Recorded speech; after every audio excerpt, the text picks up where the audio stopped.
Produire de la viande, déjà, c'est pour nourrir des gens. C'est pas juste pour rien du tout par rapport à la viande. Au final, c'est pour rien aussi, parce qu'en fait, on peut nourrir des gens sans exploiter et tuer délibérément d'autres animaux. T'as oublié de dire que sans viande, on n'avait pas d'engrais pour nourrir les cultures de végétaux. Et donc du coup, plus personne ne mange. Bah si, en fait, on a le compost, les engrais verts, tout ça. Donc si on décide d'aller vers une société qui respecte les autres animaux, on pourra faire sans. Ce qu'il faut, c'est manger la viande locale. Pour l'aspect écologie déjà, le fait de consommer local, ça a bien moins d'impact que le fait de consommer végétal. Maintenant, pour l'aspect le plus essentiel, du point de vue des victimes, est-ce que ça rend ça soudainement acceptable de se faire tuer localement? Bah non. Que tu sois tué littéralement à côté de la personne qui veut consommer ton corps ou tes sécrétions, ou à 100 km, t'es utilisé comme un objet et tué alors que tu voulais pas mourir. Local, ça veut rien dire pour les victimes. Est-ce que vous avez déjà fait un comparatif entre des élevages industriels et des élevages paysans? Alors on est d'accord que les élevages dits intensifs entraînent plus de souffrance pour les victimes, mais dans tous les cas, tous les individus sont exploités, enfermés, mutilés et tués. C'est pas parce que parmi deux horreurs, la seconde est pire que la première, que ça rend la première acceptable.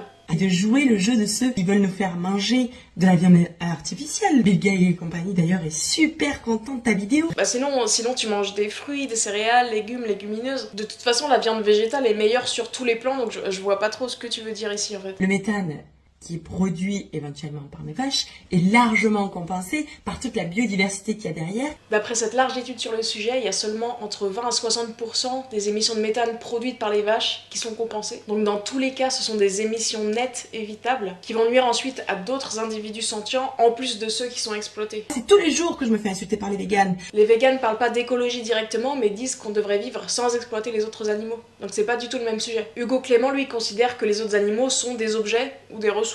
Donc ils respectent pas les autres animaux non plus. Maintenant, s'il y a des véganes qui me regardent et qui insultent des éleveurs ou des éleveuses, il y a aucun intérêt de faire ça. Ça nous fera pas avancer vers la libération ou l'abolition de l'exploitation. Aidez-les plutôt à remettre en cause le système spéciste et à en sortir. Et si les personnes sont pas ouvertes, pas besoin de les insulter, vous pouvez juste passer à quelqu'un d'autre. Perdez pas votre temps ou votre énergie pour des personnes qui en valent pas la peine. Votre colère, elle est légitime, mais transformez cette colère en force et en force qui soit efficace pour les milliards de victimes.